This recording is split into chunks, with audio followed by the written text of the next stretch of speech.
Hey everybody, I'm Marty Stowe and welcome back to My Front Porch. I have one of my favorite and to me one of the most inspiring stories that I've ever heard that I'd like to tell you about today. And it's all about breaking the 4-minute mile. It's about taking something that was deemed to be impossible and making it possible. And it all happened on May 6th, 1954 by a man named Roger Bannister. Roger Bannister at that time was a medical student in England and also one of England's premier runners. Since 1886, as long as they'd been timing the mile race, no one could ever break the 4-minute mile. As a matter of fact, leading scientists and medical experts of the day had deemed it physically impossible. A person's legs could not run that fast. The human heart could not pump enough blood. And as a matter of fact, the lungs, even if it were to be attempted, might even explode. It was physically impossible. Well, that was until May 6, 1954. Roger Bannister came into that race knowing that this would have to be the race of his life to break the 4-minute mile. A race that he had choreographed over and over in his mind. Every step, every breath in that entire race, and what he would have to do to break the elusive 4-minute mile.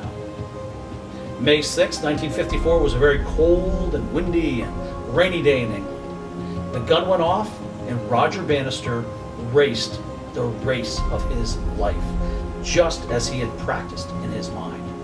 He crossed the finish line and collapsed, thinking, oh my gosh, they were right. My heart stopped, my lungs expanded. I don't know what I'm going to do. And in the distance, he heard the announcer say, 3 minutes, 59.4 seconds, a new world record. Roger Bannister did it. He took something that was deemed to be impossible and he made it possible. 46 days later, another runner broke the 4-minute mile because now it was possible. Within a year, several more elite runners broke the 4-minute mile.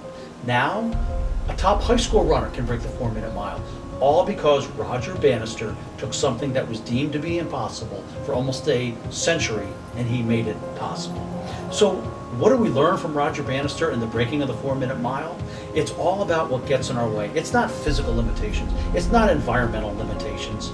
It's the limitations in our mind, what's between our ears. It's our mindset. The self-talk that something is impossible will actually keep it impossible.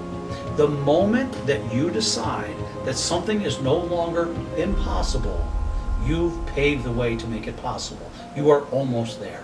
So my challenge to you, what's your 4-minute mile? What's getting in the way? What have you deemed impossible? The moment you say that it is no longer impossible, you are almost there to achieve it. So thank you for joining me on My Front Porch. If this video has resonated, please share it with others. Stay safe, everybody.